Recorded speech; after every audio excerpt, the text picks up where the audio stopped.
सरकारें खत्म करना चाहती हैं आपके अधिकार को, कोई व्यक्ति नहीं करना चाहता है।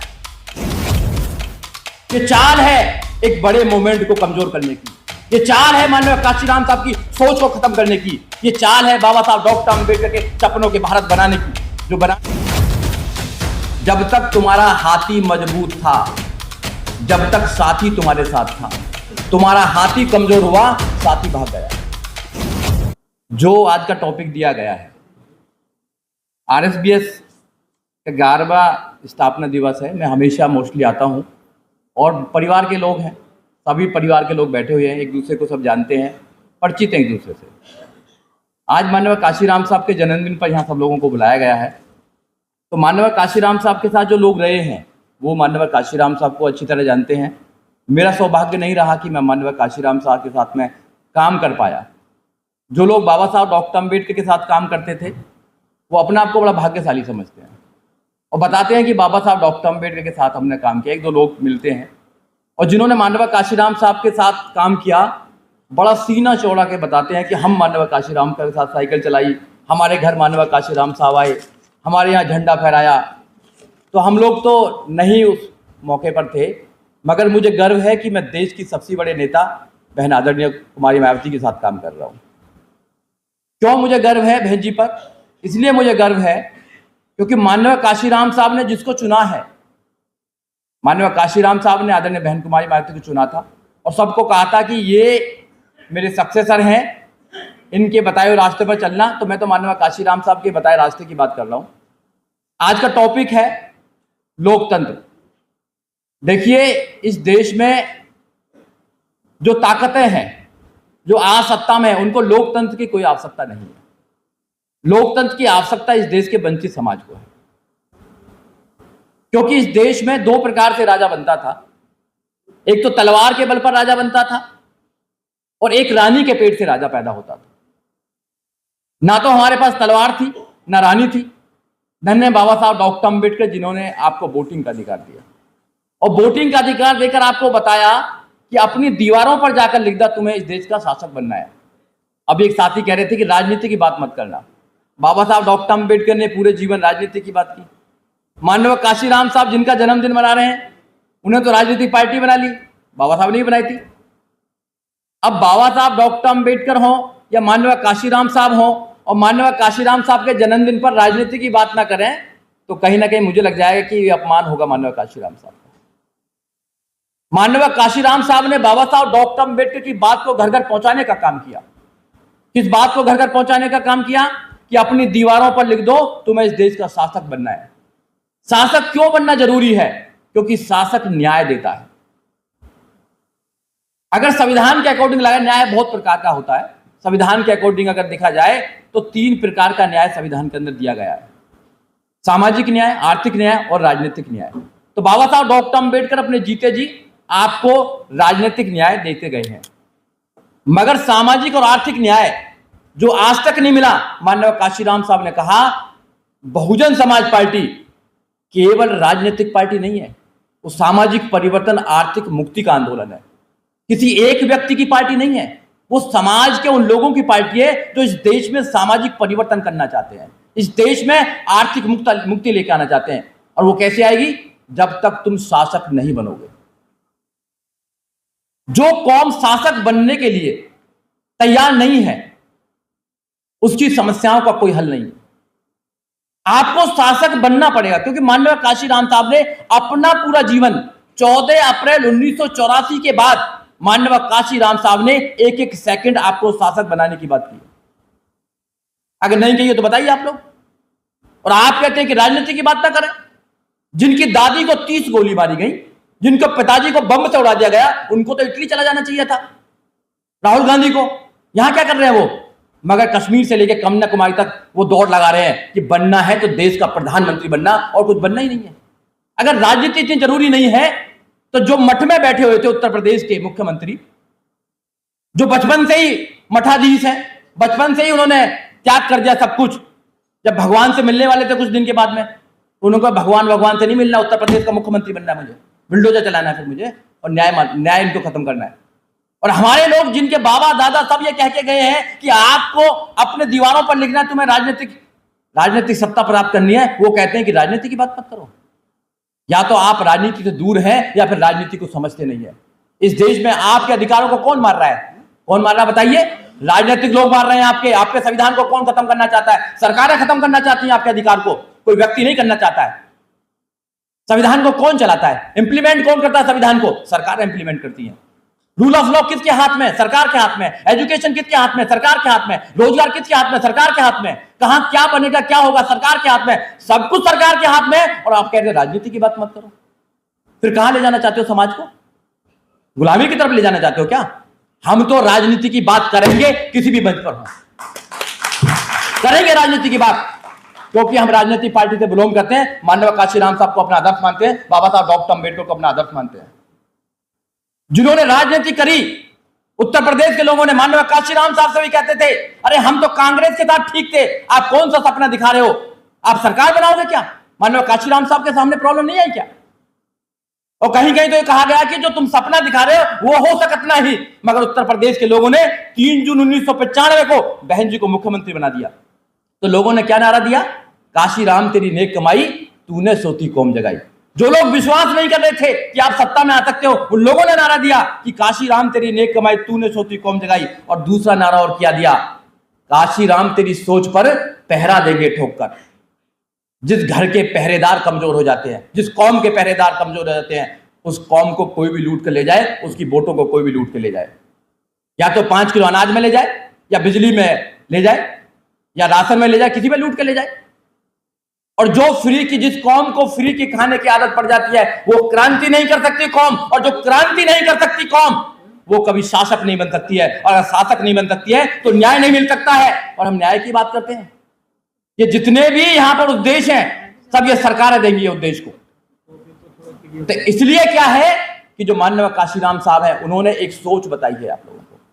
ये जितने भी पुराने लोग बैठे हैं, आपके सामने आपका कारवा लूट रहा है। एक ऐसे कहते हैं लोग, कारवा लूट रहा है। कारवा कैसे लूट रहा है? एग्जाम देने बंद कर दिया क्या? एमएलए एमपी एग्जाम से बनते हैं, सीएम एग्जाम देकर बनता है, पीएम एग्जाम देकर बनता है, वो बोर्ड से बनता है एग्जाम, वो बोर्ड से बनता है। जो जितने भी हैं ये लोग बोर्ड से बनते हैं। जब हम वोट ही देना बंद कर देंगे, हम किसी को हराना जिताना शुरू कर देंगे, हमारे बुद्धिजीवी जो लोग हैं वो टीवी पर बैठकर किसी को हराएंगे, किसी को जिताने का काम करेंगे, तो फिर कैसे लोग भ्रमित नहीं होंगे? लोगों को भ्रमित किया गया है। ये चाल है एक बड़े मूवमेंट को कमजोर करने की। ये चाल है माननीय काशीराम साहब की सोच को खत्म करने की। ये चाल है बाबा साहब डॉक्टर अम्बेडकर के सपनों के भारत बनाने की, जो बनाना था उसको खत्म करने की। इसको समझना पड़ेगा आपको। आपको अपने घर में उल्टा वापस आना पड़ेगा। एक व्यक्ति की उम्र होती है, बाबा साहब डॉक्टर अम्बेडकर 65 साल जिए, मगर 3000 साल की गुलामी काट दी। माननीय काशीराम साहब एक जीवन में ही उन्होंने आपको 4-4 बार उत्तर प्रदेश का मुख्यमंत्री बनाने के बाद दिया। और आपका जीवन, हमारा जीवन क्या कर रहा है? हम केवल बुराई में कर रहे हैं कि भैया खत्म हो गया, भैया ये हो गया, भैया हो गया। हम कुछ काम क्या कर रहे हैं बताइए आप लोग? हम दिल्ली में रहते हैं, गला फाड़ फाड़ के लोगों को समझाने का काम करते हैं कि अपनी पार्टी को वोट दीजिए, अपनी पार्टी को दीजिए, माननीय काशीराम साहब की सोच को दीजिए, माननीय काशीराम साहब की सोच को आगे बढ़ाइए। लोग क्या कहते हैं? नहीं भैया, हम तो बनिया को वोट देंगे, हम तो बनिया को वोट देंगे। फिर क्या करेंगे भैया? जब आप बनिया को वोट दे रहे हैं और माननीय काशीराम साहब की बात करते हैं, तो कैसे करेंगे फिर बताइए? जब तक तुम्हारा हाथी मजबूत था, जब तक साथी तुम्हारे साथ था, तुम्हारा हाथी कमजोर हुआ, साथी भाग गया। कैसे आप लोग जीतते थे? आप पूरे उत्तर प्रदेश में लगा लीजिए, पूरे देश में लगा लीजिए, अकेले आप नहीं जीत सकते हैं, आपके साथ साथी चाहिए। और साथी कब आता था? मैं तो ग्रेटर नोएडा का हूं, जहां बहन जी का जनपद है। वहां गुर्जर समाज ज्यादा होता है, क्योंकि लोग जानते हैं गुर्जर समाज के वहां बहुत वोट है। बहन जी गुर्जर समाज को वहां पे वोट देती थी। उनको पता था दलित समाज के 70,000 वोट यहां पर हमको मिलते हैं। 70,000 दलित समाज के और गुर्जर समाज से हमेशा बनता था। मगर आज उनको विश्वास नहीं है कि हाथी वाले जो हैं, जिनको कहा जाता था कुछ भी खिला लीजिए, कुछ भी पिला लीजिए, कुछ भी कर लीजिए, हाथी पर वोट देंगे, इनको तोड़ा नहीं जा सकता है। मगर उनको पता है कि इनको भी तोड़ दिया गया है। ये लोग भी आज अपनी पार्टी के साथ नहीं है। आज माननीय काशीराम साहब के जन्मदिन पर हमको ये बात करनी चाहिए कि समाज ने मुंह क्यों मोड़ लिया है? समाज क्यों नहीं चाहता है माननीय काशीराम साहब के सपनों को भारत बनाने का? इसलिए आप लोगों को समझना पड़ेगा।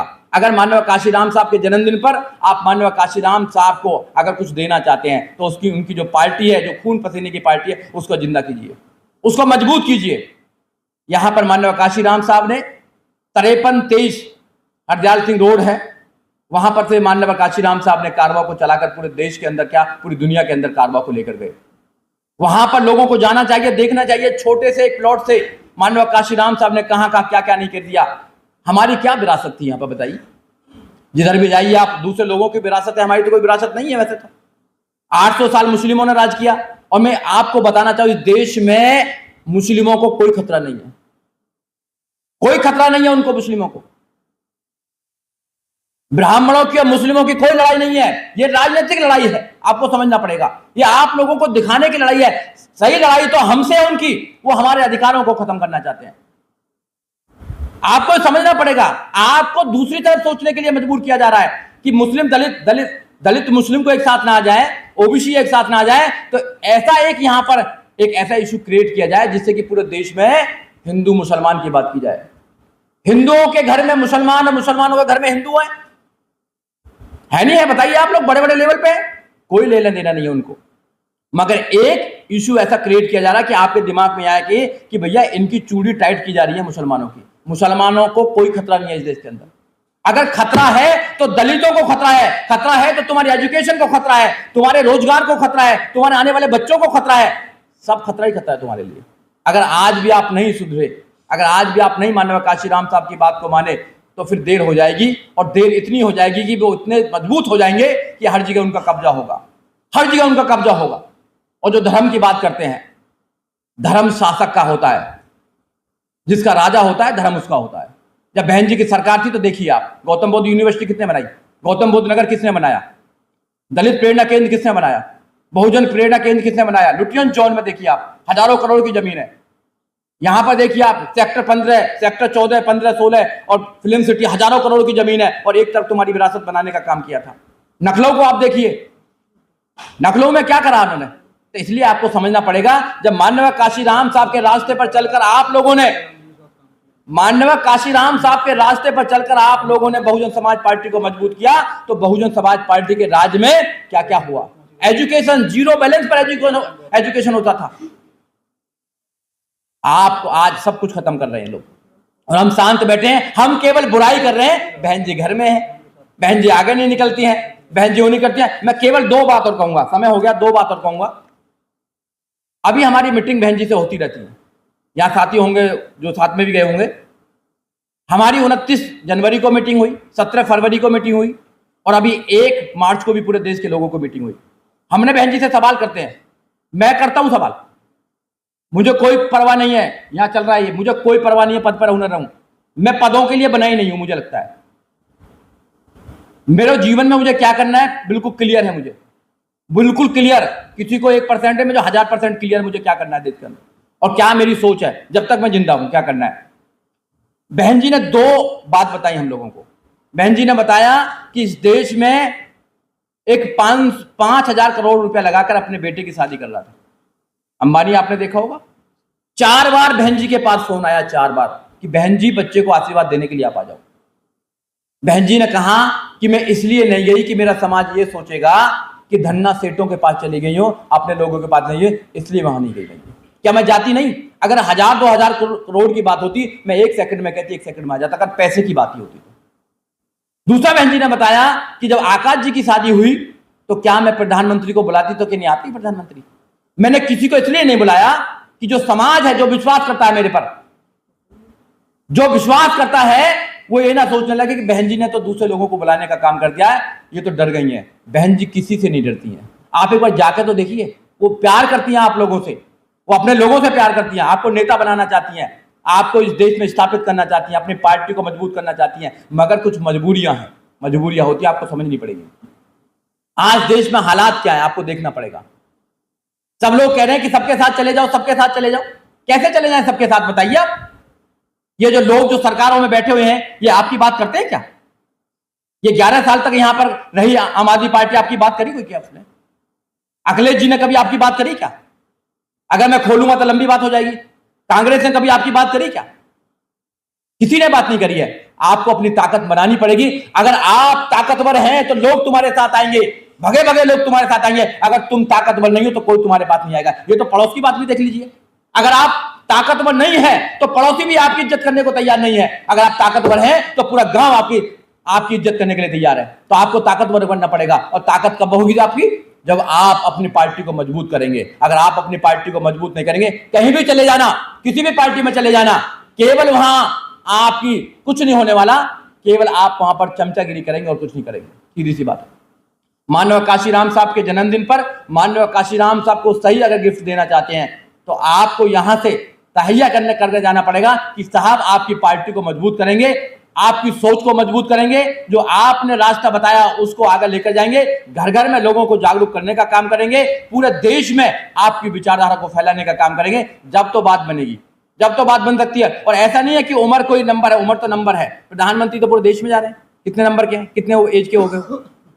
आप लोगों के पास पूरा अनुभव है पूरी लाइफ का, आपके पास में सब कुछ देखा है। आपने वो दिन देखे जो हम लोगों ने नहीं देखे हैं। आपको तो हमारा साथ देना चाहिए कि आप आगे चलो, लड़ो, आप हम आपके पीछे बैठे हैं। अरे आप लोग अगर मेरे पीछे लड़ जाओ, मैं साले पूरे देश में किसी तरह लड़ूंगा। आप लोग सहयोग नहीं देते हैं, जहां भी जाते हैं आपकी पार्टी करके आ रही है, आपकी नेता करके आ रही है। जितना मनोबल आप लोग गिराते हैं, अगर एक आदमी अगर पीछे मेरे कंधे पे हाथ लगा दे, मैं प्रधानमंत्री की आंखों में आकर डालकर उससे सवाल पूछूंगा कि तू हमारे संविधान को क्यों खत्म करना चाहते हैं। आप पैदा ही नहीं करना चाहते, लोग कैसे लड़े बताइए। आप क्या बनाना चाहते हैं समाज को, नौजवानों को क्या बनाना चाहते हैं? डरपोक बनाना चाहते हैं क्या? बनाओ तो डरपोक, फिर गुलाम बन जाना। ये गुलाम बनाने की रणनीति है। दो प्रकार से तुम्हें गुलाम बना रहे हैं, धार्मिक गुलाम बना रहे हैं और तुमको ये आर्थिक गुलाम बना रहे हैं। धार्मिक गुलाम को तुमने बाबा छोड़ रखे हैं, तुम्हारे समाज को धार्मिक गुलाम बना लेंगे। और आर्थिक गुलाम इसलिए बना रहे हैं, सारी पूंजी इनके पास होगी, तुम्हारे नौजवान 10-10 हजार रुपए के लिए तड़प रहे हैं। कुछ दिन के बाद में सब कुछ हो जाएगा, खत्म हो जाएगा, फिर आप ढूंढते रहना, फिर आप बुराई करते रहना, कुछ बचने वाला नहीं है। इसलिए आज भी समय है, बचा लीजिए, ताकत एक जगह लगा दीजिए, ताकत एक जगह लगा दीजिए। 2027 में आने वाला उत्तर प्रदेश का चुनाव, 2007 में तुमने क्रांति लेकर आए थे, 2027 का नाम कर दीजिए। कुछ भी हो हमें नहीं देखना, हमको हाथी देखना है। जगह जगह लोगों को पहुंचाइए। और माननीय काशीराम साहब तो ये भी कहते थे, पता है एक बात होती कि भैया अपने साले को समझाओ, ऐसे कहते थे ना। वो अपने साले को समझाएगा, फिर वो अपने साले को समझाएगा, फिर वो अपने साले को समझाएगा, फिर कौन सा साला बचेगा जो नहीं समझेगा। ऐसे कहते थे, ऐसे बताया था। आज ही किसी ने बताया था, उनके साथ रहते थे, ऐसे बताते ना, ऐसे था ना।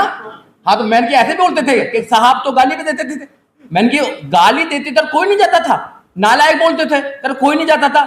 मैंने की उसके पास इसलिए नहीं जाते थे कि लोग उन पर ट्रस्ट करते थे। तो उनकी बातों में सच्चाई है, आप उनकी बातों को मानो। साहब आज हमारे बीच में नहीं है, सारा रूप से नहीं है, मगर उनका विचार एक एक है, ऑडियो कैसेट में है, किताबों में है। AR अकेला जी हैं, उन्होंने भी उनको बनाया है। और मान नंबर बैठे हुए हैं केसी पीपल साहब, जिन्होंने कैडर दिए हैं। आदरणीय हीरालाल जी बैठे हुए हैं, जो बहन जी के साथ बहुत काम किया उन्होंने। सब लोग बैठे हुए हैं, जितने भी लोग हैं। आप लोग पार्टी को मजबूत कीजिए, माननीय काशीराम साहब की सोच को मजबूत कीजिए। जय भीम, जय भारत, नमो बुद्धाय।